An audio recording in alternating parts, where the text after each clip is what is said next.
programang ito ay rated SPG. Striktong patnubay at gabay ng magulang ang kailangan. Maaaring may masiselang tema, lengguwahe, karahasan, sexual, horror o droga na hindi angkop sa mga bata. Magandang araw mga kaibigan, narito naman po tayo upang magbigay ng update sa ating paboritong palabas sa FPJ Batang Quiapo. Binalita na nga ngayon sa telebisyon ang mga puganti na mga kaibigan ni Tanggol at napanood na nga nila Amanda, Supremo Berting at iba pa nilang mga kasamahan upang ipagbigay alam sa publiko kapag may makakita sa kanila, ibigay alam agad ito sa kapulisan. At napag-usapan nila Amanda na kailangan nga daw ito malaman ni Marcelo at Don Facundo. At dito na nga napansin ni Berting na wala itong si Tanggol at si Mayor Celso. At dito nga napilitan na magsabi ang mga kasamahan nila Tanggol sa kanila Berting kung saan ito pumunta. At sinabi nga nila na pumunta itong si Tanggol at Mayor Celso kung saan itong si Baboy. Dahil nga gustong makita ni Mayor Celso ang kanyang apo at ang kanyang asawa, kaya nakikiusap ito kay Tanggol na samahan siya. At dito nagdesisyon si Supremo na kailangan nga daw nilang sundan itong si Tanggol dahil delikado pa daw at malagay ito sa panganib dahil mainit pa nga ang mga kapulisan sa kanila. Pinigilan ito ni Amanda na kalma lang daw muna sila at hintayin itong si Tanggol dahil kapag lumalabas sila ay baka mahuhuli pa sila dahil nga pinapalibutan sila ng mga kapulisan. Sa kabilang banda, habang nakipag-away nga itong si David at Bolet, pilit nga nilang tumatakas dahil unti-unti na ngang namamatay ang mga kasamahan ni David. At tumakbo nga itong si David at Bolet sa eskinita upang matakasan nga nila ang mga tao na nakapalibot sa kanila na may dalang kanya-kanyang mga pitikan, itak at mga pampalo na kahoy. Dito na nga dumating si Tanggol at Mayor Celso at iniisa-isa na ngang binaril ni Tanggol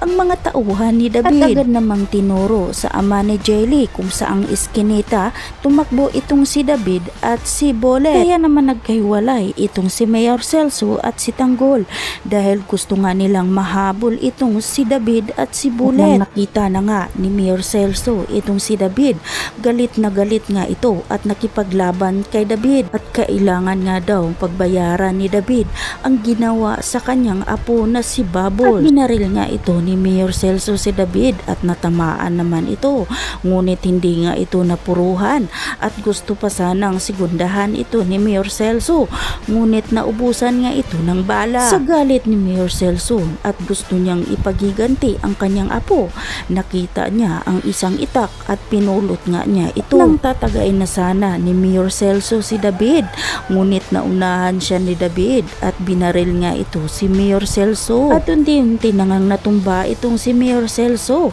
at wala na nga itong lakas upang makipaglaban pa kay David. Sinabi ni David dito kay Celso na magsama na nga raw sila sa kanyang apo na si Baboy. Habang si Tanggol naman ay nakipag-away dito ka Bolet at nang natsyempuhan nga ito ni Tanggol ay tinutukan nga niya ito ng baril upang paaminin nga sana ni Tanggol kung sino nga ang nag-utos at bakit gusto nilang patayin itong si Baboy. Ngunit walang alam itong si Tanggol na may hawak na palang bato itong si Bolet at nampas nga ni Bolet sa ulo ni Tanggol kaya natumba ito. Patuloy ang pagbugbog ni Bolet dito sa ating bida kaya parang nawalan ito ng lakas. Nang natsyempuhan nga ni Tanggol at nakapaghiganti ito kaya bugbog sirado din itong si Bolet sa nawalan ng malay itong si Bolet. Kaya umalis itong si Tanggol at sinundan nga itong si Mayor Celso. At dito nga nakita na lang niya si Mayor Celso na nakabulagta dahil nga sa pagbaril ni David. At dito nadagdagan na naman ang galit ni Tanggol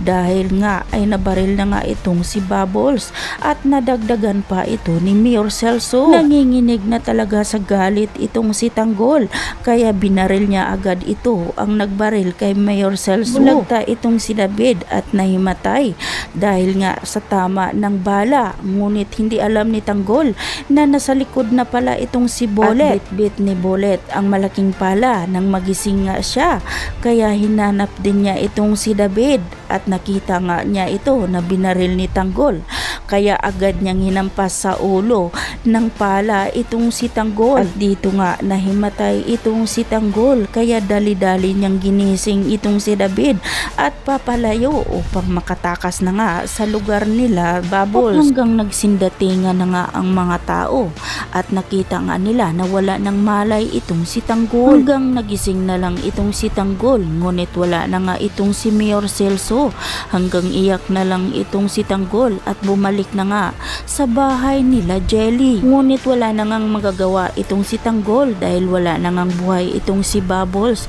Hanggang iyak na lang ito. Lumabas na lang itong si Tanggol at pumunta nga ito sa tabing dagat at doon na nga naalala niya lahat ng masasayang alaala nila ni Bubbles. Mga kaibigan, ano sa tingin nyo ang gagawin ni Olga kapag nalaman niya na si David ang pumatay sa kanyang anak? At dito na rin kaya magwawakas ang buhay ni David nang malaman nga ni Ramon na isang impostor itong si David. Magkakabukingan na kaya sila? Kaya aabangan na lang natin yan ang mga susunod pang mga kaganapan.